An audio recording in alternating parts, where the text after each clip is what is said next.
Thank you, Amy. Thanks for that introduction. Thank you, Katie, Kylie, and everybody at Creative Mornings for having us.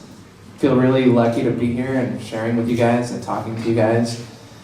Definitely feeling creative after that estate coffee, so that's good.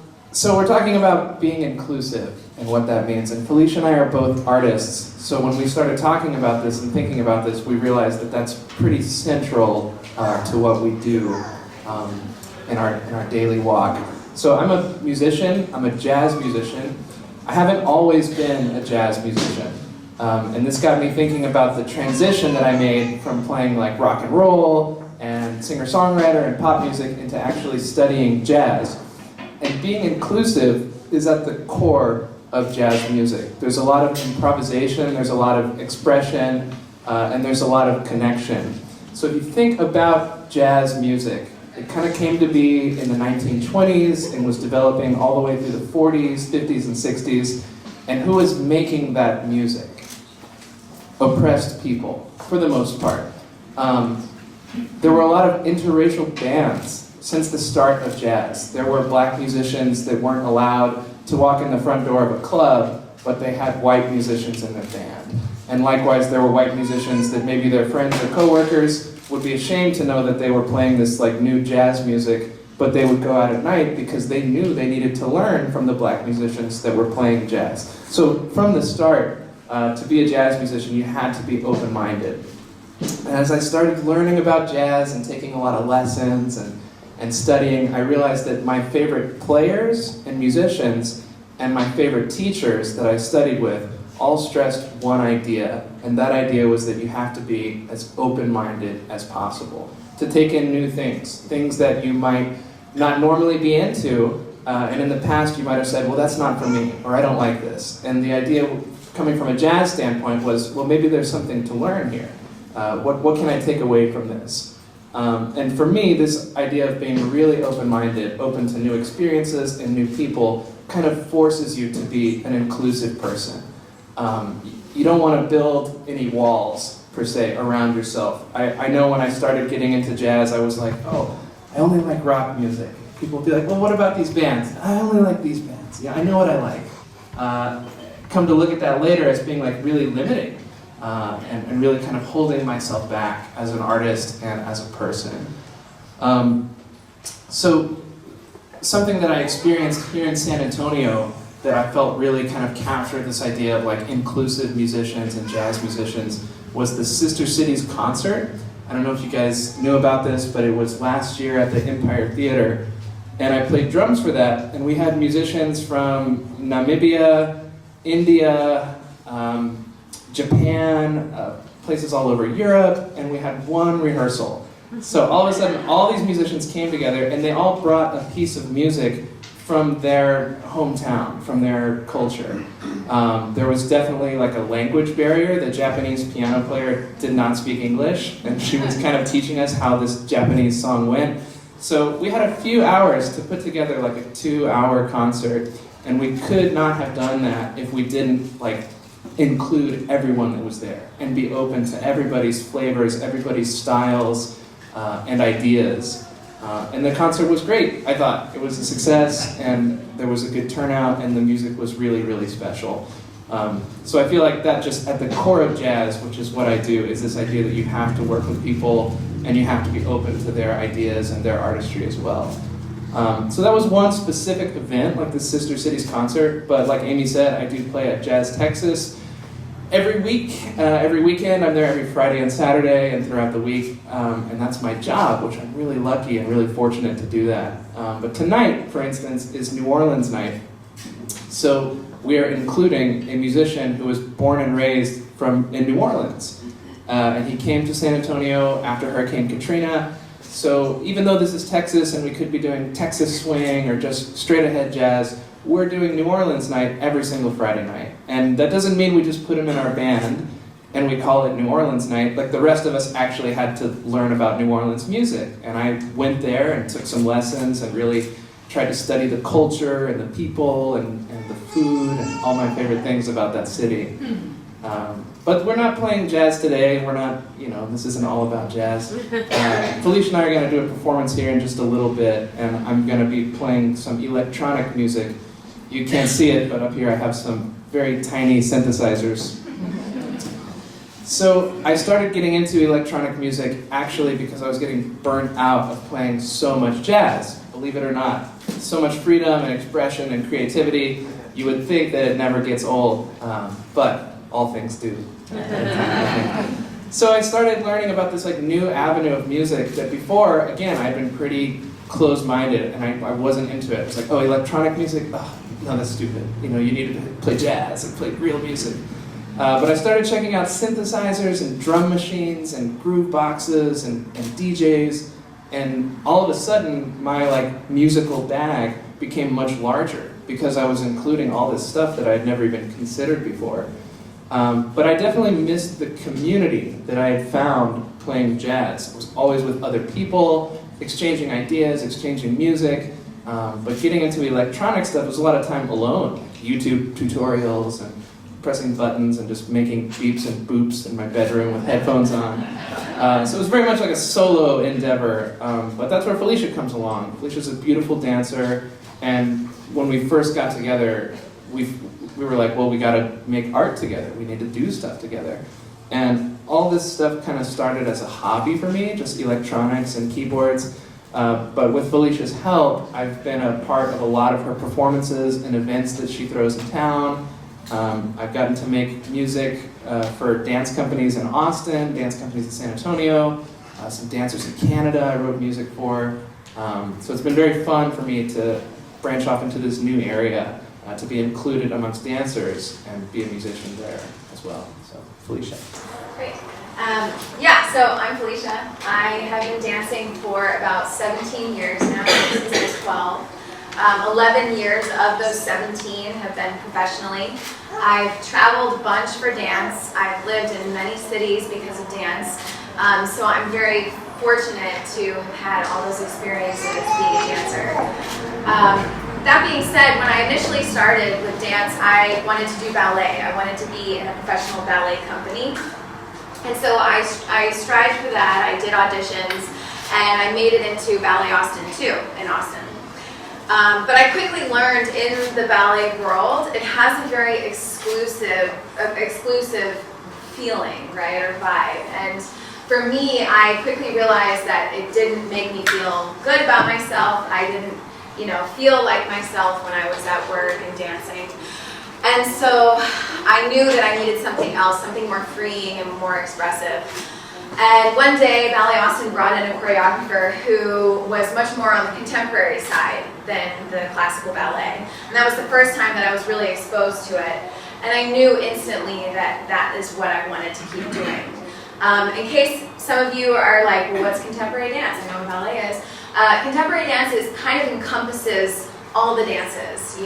Ballet, hip hop, jazz, tap, modern, African. It's really just a combination of all of it. It's essentially a choreographer comes in with an idea or a feeling that they want to express, and then they articulate it to the dancers, and it's up to the dancers to then interpret that idea and then express it from their own experiences, right? So we're all bringing our own experiences to the table, and from there you create a piece together, and that's what you come out with. A lot of contemporary involves improvisation as well. And improvisation is essentially putting on music or not and kind of coming up with whatever comes to mind. You might have a structure, you might have a limitation. But through improvisation, I was really able to learn more about myself and what kind of restrictions I was putting on myself, what kind of judgments I was passing on myself. And I really learned that no matter what I did, movement-wise, it wasn't wrong or right or bad or good. It was, right? And if I did it with intention and if I really meant it, then it meant something to me and to the people watching. So after I discovered contemporary, I said, okay, well now I want to be in a contemporary dance company, not ballet. And so I found out about a dance company in Chicago by the name of Cover Street Dance. They're one of the top contemporary companies in the country, and I knew they had a second company, which was for younger dancers who were just kind of starting in their career. And so I auditioned and I got in. I was super lucky to be one of 8 dancers. And from there, I spent 2 years dancing in Chicago, and that's where I really dug into improvisation and contemporary. We would spend days improvising, like the entire day. We would just have games and structures that we would improvise off of just to make a new piece that we had to perform later on. And it was there that I really learned that all of it counts, right? All of it matters. We would improvise together. You would include each other in the improvisation, maybe not, but most of the time it would be a very group effort. So for me, I really learned, like in my daily life, that I could be improvising as well, right? Going, living, creating in the moment, rather than focusing on what I'm doing wrong or right. So after being in HS2 for 2 years, I stayed in Chicago for another 2 years, and I freelanced. And then from there, I reconnected with Brandon in Austin. And after we reconnected, we moved here to San Antonio in 2016. And once we got here, I realized that I felt the need to bring something new to the city. I wanted to bring more of a community of artists together. And that's what initially had me inspired to create Mesh.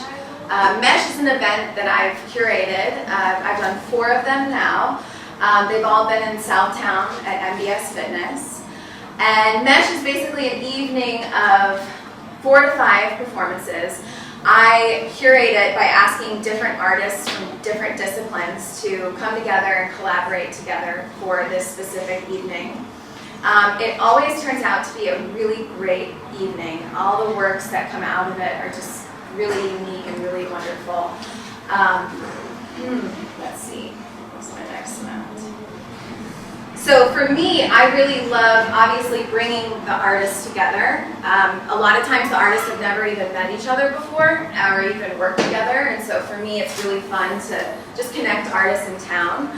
My second thing that I really love about it is by bringing an artist who don't know each other, it brings in the people who support those artists, and then those people who support the different artists get to meet each other, right, and connect with each other. And that doesn't, maybe that wouldn't have happened if they hadn't come to this performance. So for me, that's really exciting. It's just to see how everyone is included and how the audience gets to interact with the performers and vice versa. Speaking of Mesh, so we, a month ago, had our 4th installation, and I decided that I didn't want to choreograph this time. I wanted someone to choreograph on me, and so I contacted a local choreographer and asked her to create something on me to the music that Brandon created with his OPZ. So we're going to show that to you now. Brandon, what is the OPZ? Yes. So this is the OPZ. It's made by a Swedish company called Teenage Engineering. I was actually a beta tester for these before they were out and made available to the public.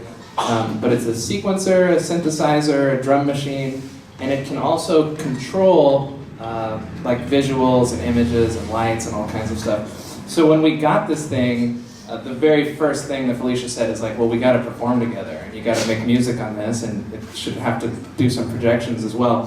So this is actually only the second time that we're doing this together. Yeah, and also one last thing I wanted to say before we do our performance is maybe you're wondering, like, how does this all apply to me? Like, I'm not a dancer, I'm not going to be throwing these events in town, or I'm not a jazz musician. Maybe you are a jazz musician, you just don't know it. But on this idea of being inclusive, I guess the last thing I would want to say is, as much as this applies to what we do as artists, it also just applies to what we do as people, right? So I think in general, being inclusive of all people and all things is only going to help you grow more. You're going to see more things, you're going to experience more things, you will definitely learn more, and ultimately you're going to be able to share more with other people the more that you take in. So with that being said, let's get started.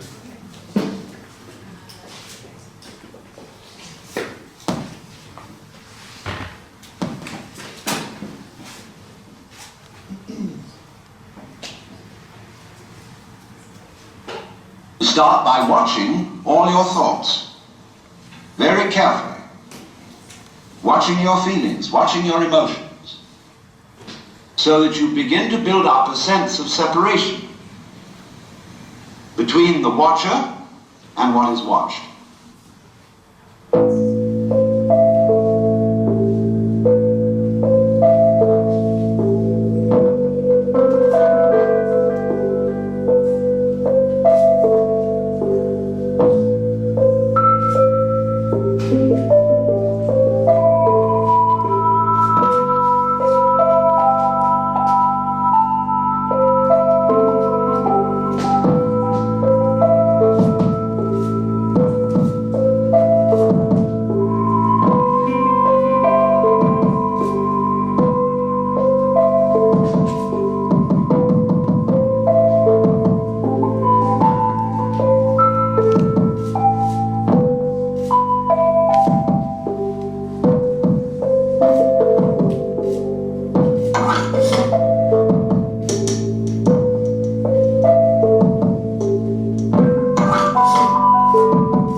Watching your feelings, watching your emotions, so that you begin to build up a sense of separation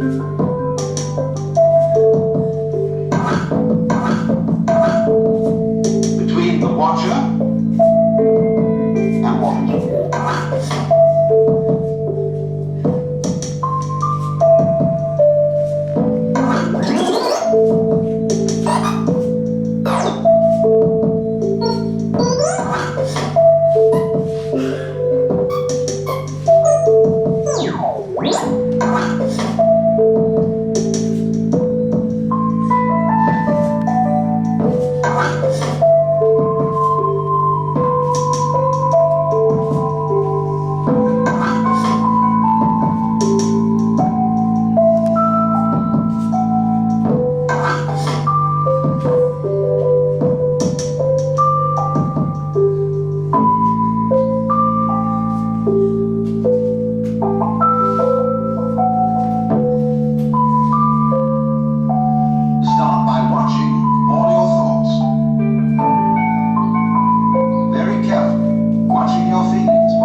watching your feelings, watching your emotions, so that you begin to build up a sense of separation between the watcher and what is watched.